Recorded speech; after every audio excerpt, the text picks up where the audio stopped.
good things about living in Dumfries are the people. The River Nith in full spate is quite a thing to see. There's a pub in every corner. It's a lovely rural area with lots to see and do, all within a few miles of the town. It's like nowhere else in the world. If Dumfries was a three-course meal, it would be haggis, neeps and ties. Mark Steele's in town.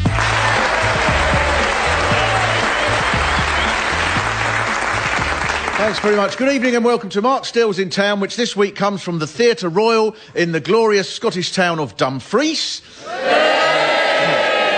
About 70 miles south of Glasgow, 20 miles or so from the border, the place where Robert Burns spent the last 5 years of his life. Not that you make an issue of that here in any way at all. Because apart from turning two places that he lived into museums and having a Burns Memorial and Burns Street and a statue of Burns and a statue of his wife, and in every single pub they say, Robert Burns drank here, even if it was built in 1969, and the public toilet is probably called the Robert Burns urinal, and I bet in Dixon's they go, Robert Burns always came in here for his electrical appliances. That says where he wrote ode to an iPod. Your wee downloading beastie. Apart from that, you hardly mention it at all. I think, to be honest, if a shrink was to come to Dumfries, he'd probably get you all together and say, I think that it's probably time you let him go.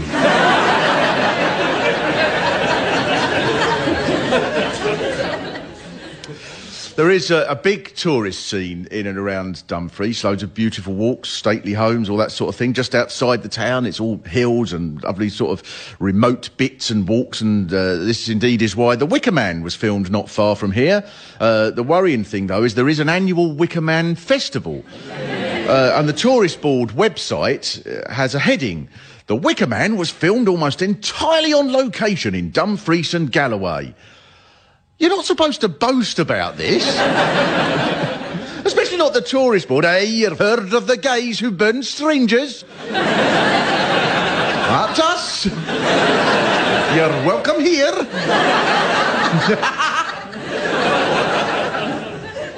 A better advert for your tourist attractions might be the writer. Some of you might have heard of Frank Cottrell Boyce. He wrote something in 2003 about the area where he said, I discovered a stately home, Drumlanrig Castle, which has a Da Vinci, a Bruegel, a Rembrandt, and the opening hours were a little eccentric, but you could walk right up to the paintings. I kept telling people about this place, and somebody obviously listened to me, because this person drove up in a Vauxhall Nova, took Da Vinci's Madonna with infant off the wall, threw it in the back of the van, and it's never been seen since.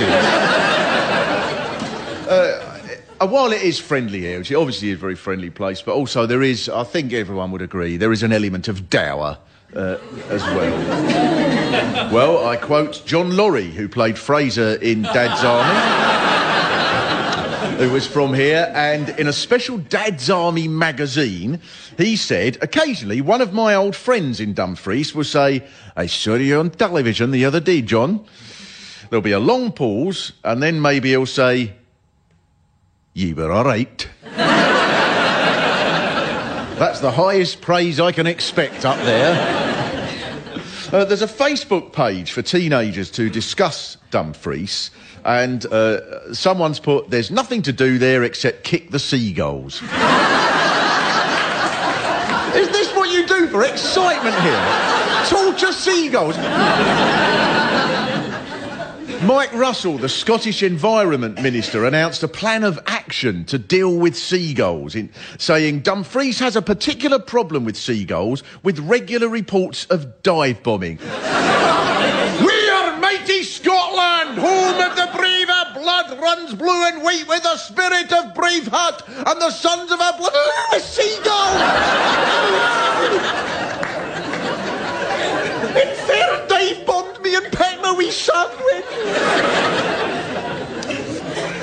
It's not just seagulls that are on the Facebook page. Someone else has put, I'm very excited because I'm going to do my shopping at Pound King. I have to say, though, I've looked in Pound King, and it's a rip-off in there, to be honest. I mean, they're charging £1 for a Leonardo. They're free up there. There are places for young people to go here. There's the Venue, a music venue. They have bands on there. Although when I went, honestly, it was not only shut but boarded up as if it had been condemned. I wonder if a band's playing there, they must know when they've got an encore, because that's when 3 people in the audience go, "You better eat." And this was brilliant. I was very impressed with this. You've got an accordion shop. A beautiful shop that just sells accordions, which is, of course, is lovely, because the accordion, more than any other instrument, I feel, looks much better than it sounds. So it's... And then I was in the Globe, which we'll come on to later on. I was in the Globe and I mentioned this. I said, "Oh, it's amazing. You've got a shop that just sells the accordions." And one of the bar staff said, "That's not true. That sells bongos as well."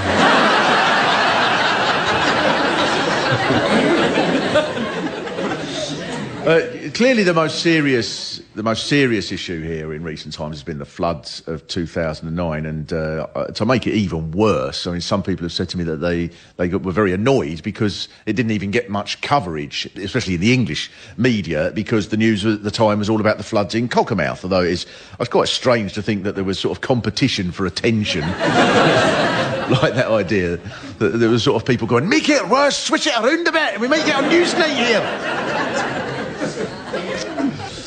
So now I'd like to speak at this point to Rab from the record shop. Are you here, Rab?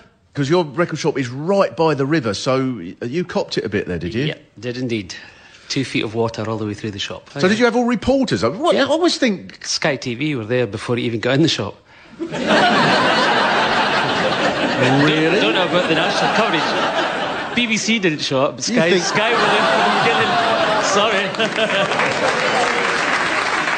I think this might mean Mr. Murdoch had a hand in this. Maybe he did, yeah. You do have something else here, which is a delight in any town when it's done properly, and it is here, I think, the football club. It is an ideal football club, as far as I can see. A small, homely club with the odd moments of success, and I think that's fair, isn't it? Odd moments of success. I'm being kind. The most endearing side, I think, to the club as an outsider is the name, Queen of the South. I think all towns should give their clubs Queen of the South type names. So if Liverpool played Middlesbrough, it'd be so much more romantic if the announcer had to say, Port of the West 2, Dump of the North 0.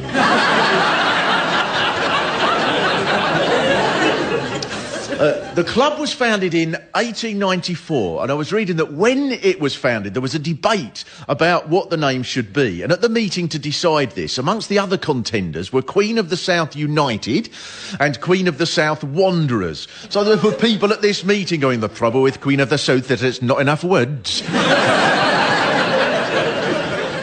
Now, I bought this book, which is now one of my favourite possessions, Queen of the South, The History, which, as you can see there, is a pretty hefty tome. And you sort of... I bought it thinking, oh, it's probably full of pictures, but it's not. It's that sort of stuff. Right? The audience can see that. It's 2 columns on either side, tiny, tiny, tiny print. Hundreds and hundreds and hundreds of pages, far more words than you would have in other historical books that dealt with less important subjects such as the 18th century. All full of amazing things. In the second half, Stenhouse Muir pressed forward and won a corner, but the Queens withstood the pressure. And you think, look, if I was at the game watching it, that would be too much detail. Let alone for the fact that it's about a pre-season friendly in 1933. But it redeemed itself for this one magnificent sentence that is in this book. And I promise this is exactly as it is. In 1939, there wasn't just concern for the future of the country, it was also a troubling time for Queen of the South.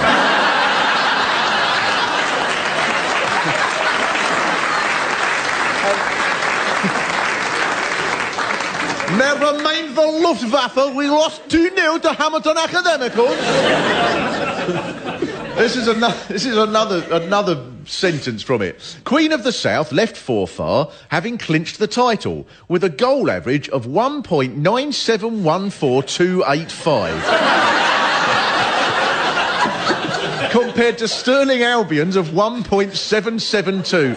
Because say what you will about Queen of the South, they're not like these half-hearted clubs that only work out their goal average to 6 decimal places. I love this. In 1919, Celtic were due to play here, but they couldn't come because of a rail strike. So a friendly was arranged between Queen of the South and Maxwell Town. But the first half involved a huge brawl so bad that the Maxwell Town players refused to come out for the second half.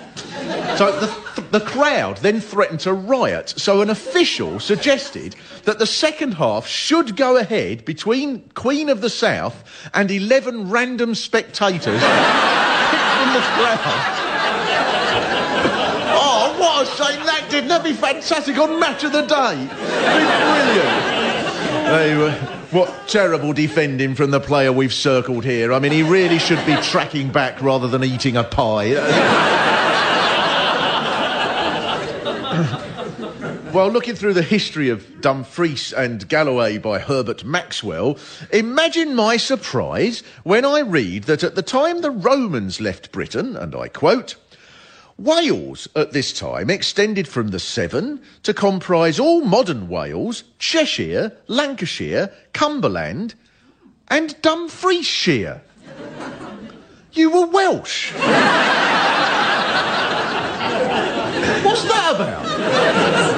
The ancestors of William Wallace the Braveheart and Robert the Bruce must have been going, you can try and force me to be Scottish all you like. But I damn well know my history, see? It just seems, reading the history of this area, it's like the whole of the last 1,000 years has been one of those plays set in medieval times where everyone gets stabbed. There's the story of Robert the Bruce meeting the rival landowner, John Comyn, at Greyfriars Church here in 1306, and so Robert the Bruce stabbed him, obviously. Otherwise it wouldn't be polite. But Comyn was still alive, and so Robert ran out of the church where he met Sir Roger de Kirkpatrick and said, I must go, for I doubt I have slain Comyn. So then Kirkpatrick told Robert the Bruce to wait a moment, and he went inside and plunged another dagger into him, saying, I'll make sure. The way you might help a neighbour with the shopping. Excuse me, love, are you having trouble with your stabbing? Come on, I'll do it for you. What are neighbours for? To be fair, obviously, I have to confess that the English had a hand in a lot of this. After one lot of savagery, King Edward and King David then signed a truce of peace for 1,000 years. Bit optimistic, wasn't it? Quarter of an hour would have been realistic. To be fair, though, there is a website that deals with all this sort of history called Information Britain, which is a very serious affair, and it has a section on Dumfries, and it tells some of these stories, and then it says, the long history of Dumfries isn't all murder and bloodshed, wars and treachery. There were also hangings, witch trials and executions.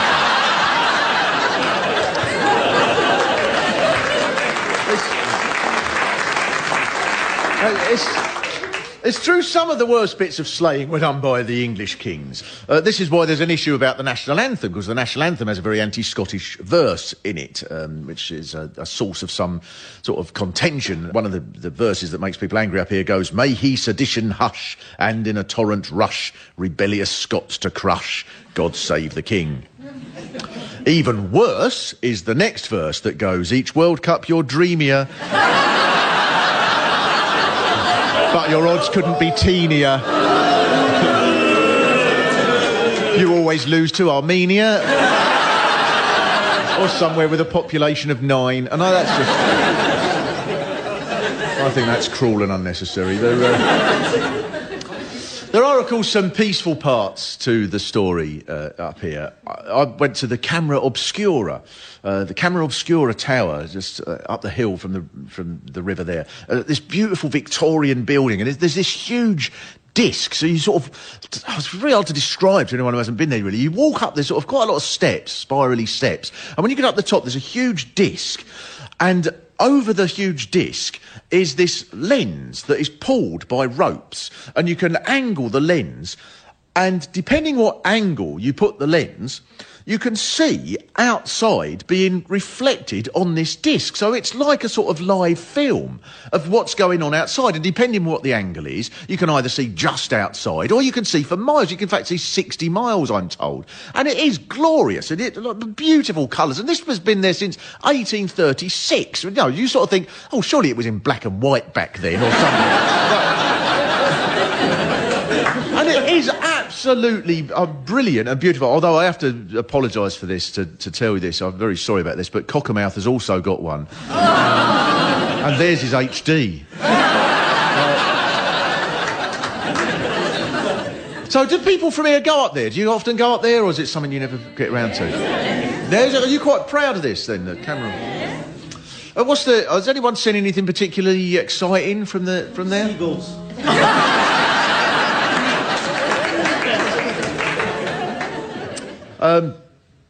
Also, of course, of all the people who have become symbols of Scottish defiance, of all the people that come from here, obviously Robert Burns, you'll be astonished to hear, actually lived here in Dumfries for the last years of his life. Sure none of you have noticed. But you ought to consider this, though. This was for the last years of his life. So it is Robert Burns, the greatest of men, and we can proudly say it were us that killed him.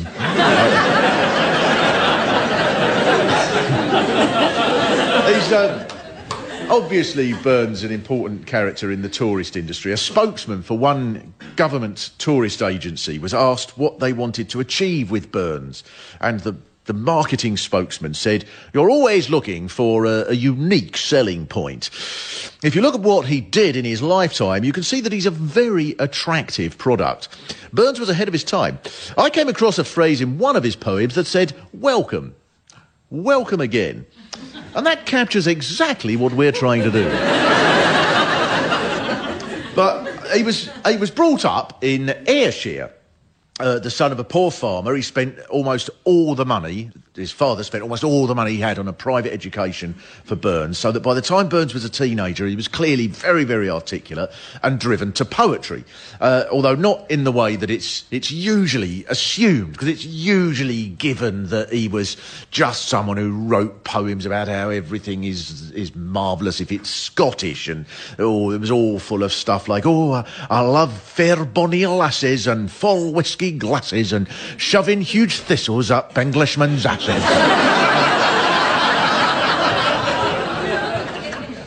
He started a debating society when he was a teenager. He wrote a poem to celebrate it that started, "Of birth and blood we do not boast." And poems like The Holy Fair could seem to be classic Burnsy revelry about a maiden called Fun who delights in sex and drink.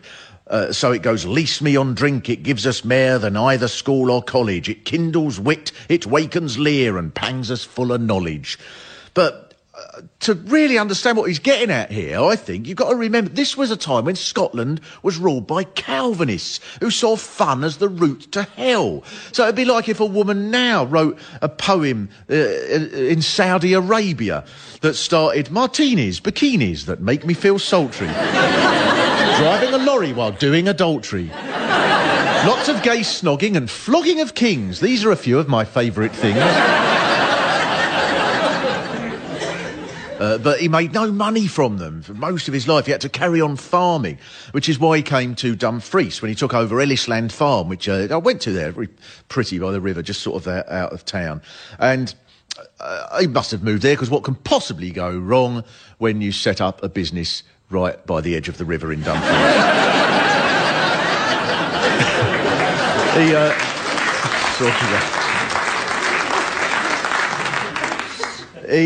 He became the Dumfries excise officer, so he was excise man and farmer and the national poet all at the same time, which must account for any stuff that he did that was maybe not quite up to his usual standard. Because he was having to do all of this. There must be times when he just like, the pigs are squealing, I'm a week behind with my figures, I haven't done today's poem, or ode to a potato. It comes out the ground, there's roughly 5 to a pound, that's all I can better get on with our wee bags here.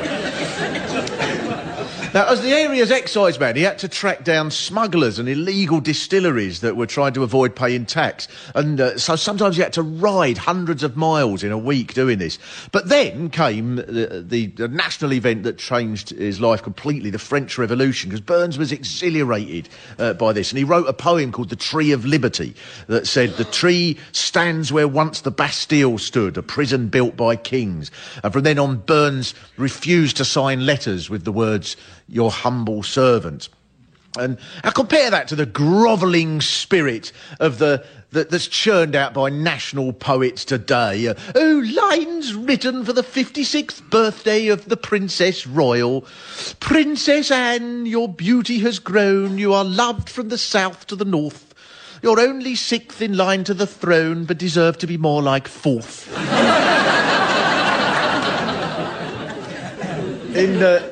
In 1791, he was earning enough from his job as exciseman to leave Ellisland Farm and move into a second-floor flat in the road that is now Bank Street. But his wife wanted to bring with them her favourite cow and let it graze out of the back. I know it can be hard to let stuff go when you move into a smaller... But that must have been a fantastic argument, mustn't it?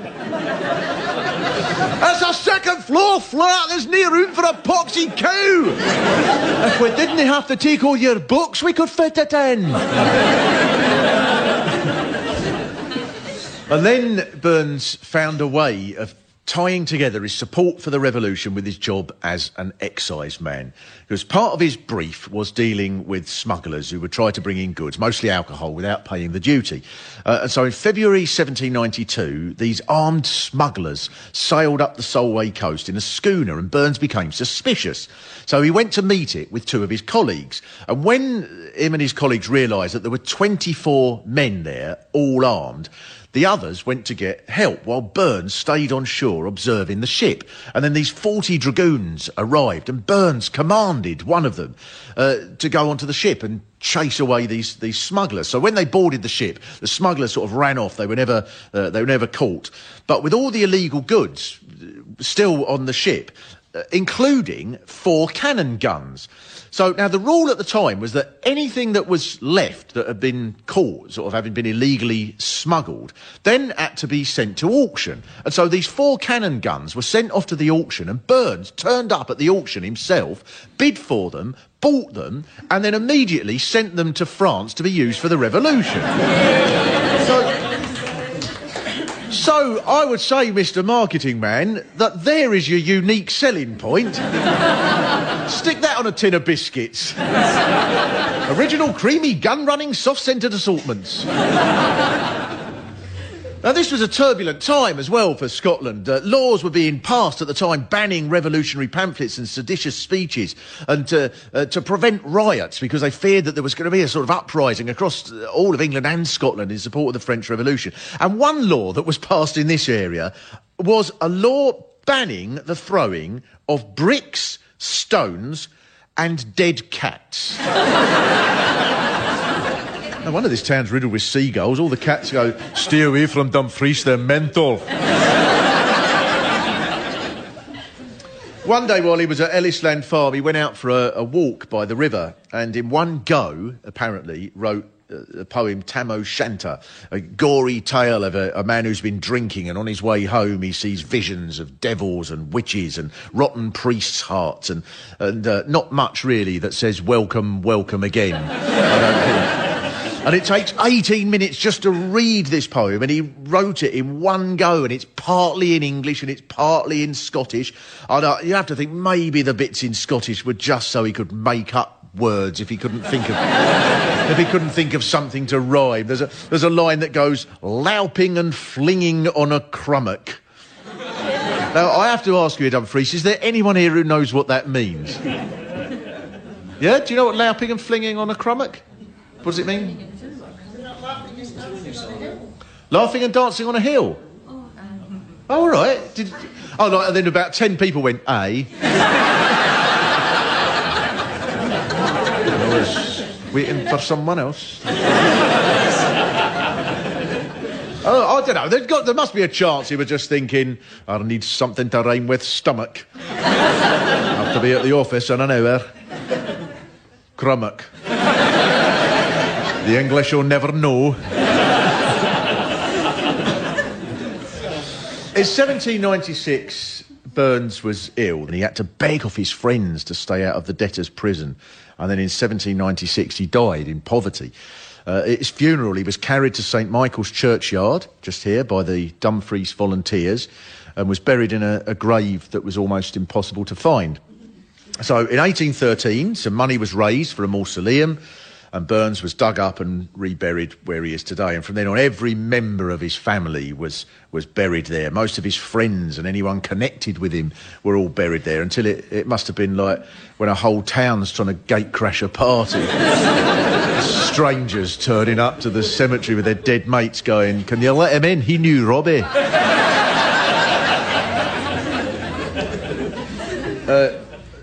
So Burns, I think, well, he was sort of anti-English, Burns, but in a complicated way.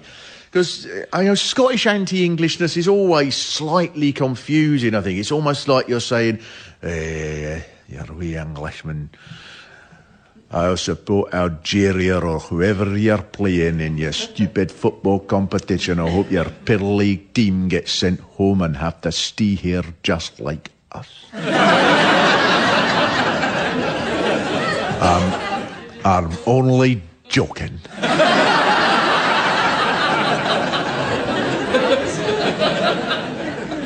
And so I think it's best to finish tonight, Dumfries, on Burns' own ode to Dumfries, one of his lesser-known poems that I think you might know.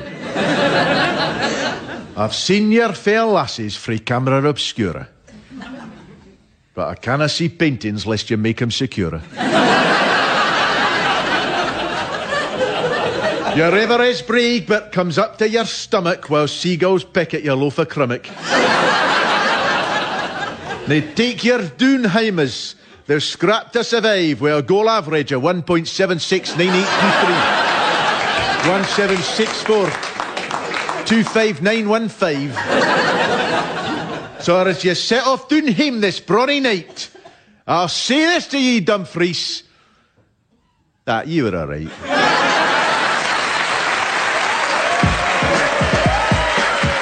Mark Steele's in Town was written and performed by Mark Steele with additional material by Pete Sinclair. The producer was Julia Mackenzie.